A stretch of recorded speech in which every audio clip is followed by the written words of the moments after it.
Assalamualaikum warahmatullahi wabarakatuh. Ketemu lagi dengan saya Rinoto. Pagi ini kita akan mencoba memberikan contoh tentang bagaimana kami menyiram persemaian ya. Karena persemaian itu merupakan tahapan yang paling rentan bibit tanaman itu akan tumbuh bagus apa tidak. Maka salah satu perawatannya adalah dengan cara penyiraman. Penyiraman yang dilakukan itu caranya itu kalau menurut kami ada satu cara yang paling mudah, paling aman daripada cara yang lainnya. Nanti akan saya tunjukkan ini seperti ini. Misalnya kita punya semen ini banyak sekali. Cesim itu dari mulai yang 2 hari ini baru dibuka tadi dari penutup sana 2 hari. Kemudian kita pindahkan ke tempat yang terkena sinar matahari tapi ternaungi plastik. Kemudian ini yang 4 hari, 5 hari, 6 hari 7 hari, 8 hari, 10 hari, mungkin 2-3 hari yang lagi bisa kita pindahkan ya. 2 atau 3 hari lagi bisa kita pindah tanam. Nah, bagaimana cara menyiram yang baik supaya tidak rusak? Rusaknya itu apa? Rusak media tanam dan juga rusak tanamannya otomatis ya. Kalau media tanamnya rusak, otomatis tanamannya juga akan ikut rusak. Ini misal seperti ini. Misal kita gunakan ini. Misal kita gunakan ceret ini untuk nyiram atau pakai gayung ya, seperti ini misalnya. Karena media tanam kita media tanam yang gembur, maka harus hati-hati. Kalau tidak, itu media tanamnya akan rusak. Tapi ini kalau pelan-pelan seperti ini bisa ya. Menyiramnya seperti ini supaya basah semua tapi medianya tidak rusak. Nah, tapi kadang-kadang kalau posisi di tengah seperti ini sulit, ya, ini media bisa rusak. Ya, kalau seperti ini tanaman ya meskipun nanti setelah tanamannya roboh, itu dia bisa berdiri kembali. Ini masalah ini kan ada tanaman yang roboh ini kalau disiram ini seperti ini. Ya, medianya juga bisa rusak seperti ini nih. Ini, nah. Ini medianya juga rusak. Biasanya karena medianya gembur. Apalagi kalau pakai ini. Pakai gembur ya. Misal ini seperti ini. Otomatis rusak dia. Apalagi nah ini bisa terlihat. Nah, bagaimana cara menyiram supaya tidak rusak baik media tanam maupun tanamannya? Oke, mari kita lihat langsung ke lokasinya. Ini kebetulan ada yang medianya sudah kering banget. Nah, ini media tanamnya sudah kering banget. Kalau yang lain masih agak lembab. Oke, kita langsung saja bagaimana caranya. Nah, caranya adalah dengan mencelupkan persemaian ini bersama wadahnya ke dalam air. Kita bisa pakai air kolam. Kalau saya rekomendasi air kolam karena air kolam itu banyak mengandung nutrisi ya.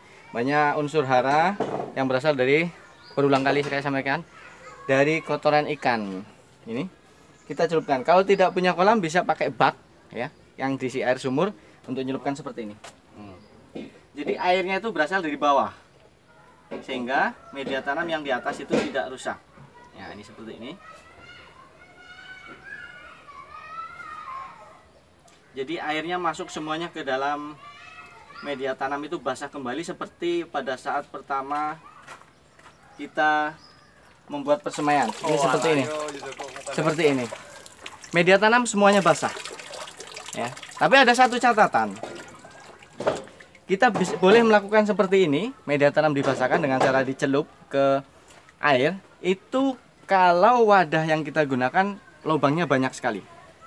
Tapi manakala kita menggunakan pot atau polybag, maka air tadi yang kita masukkan ke sini akan sangat lambat keluarnya sehingga bisa memunculkan masalah bagi tanaman, yaitu bisa saja busuk akar. Tapi kalau wadah yang kita pakai bolong-bolong seperti ini, maka air akan segera langsung bisa pergi.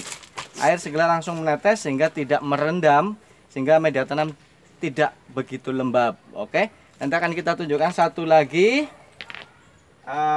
yang sebaiknya tidak perlu dilakukan, atau ya bisa sih dilakukan tapi nggak masalah. Ayo. Oke, ini tadi yang sudah kita celupkan, segera kita letakkan di sini. Nah, satu lagi tadi yang terlewat, manakala kita menyiram menggunakan spray ini seperti ini misalnya, kita menggunakan spray seperti ini, apa yang terjadi? Benar, media tidak rusak, tanaman juga tidak rusak dengan menggunakan spray. Akan tetapi airnya itu terlalu lama untuk masuk ke dalam media tanam. Apalagi kalau permukaan media sudah tidak kering, maka harus penyiramnya itu harus banyak. Sehingga kalau menggunakan spray butuh waktu yang lama supaya air sprayannya itu masuk ke dalam media tanam. Ya. Ini sayang spraynya lagi macet, klepnya mau minta diganti sehingga tidak bisa dicontohkan. Tapi yang jelas kalau spray biasanya yang basah hanya permukaan daun saja dan permukaan media, tidak bisa masuk ke dalam. Oke. Jadi salah satu cara yang biasa kami lakukan untuk menyiram tanaman agar medianya juga ikut basah dan tanamannya akan tetap segar, itu adalah dengan cara mencelupkan ke dalam kolam ikan. Tapi dengan satu catatan yang harus diingat, ini paling penting ya. Kalau kita menyemai menggunakan polybag atau pot, misal seperti ini atau pot.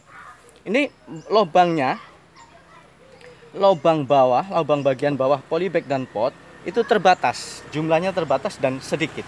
Sehingga ketika air begitu banyak kita masukkan, maka airnya keluarnya itu akan sangat lambat, sehingga media akan terlalu lama lembab. Itu yang menyebabkan gangguan pada tanaman biasanya. Berbeda dengan yang kita gunakan seperti ini misalnya. Ini adalah keranjang yang pori-porinya banyak sekali, berlubang-lubang.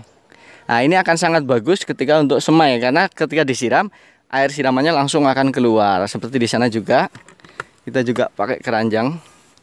Satu lagi, yang merah, yang hijau itu juga bolong-bolong itu, sehingga tidak kita kasih, tidak kita beri gardus, karena memang lubangnya kecil-kecil banget.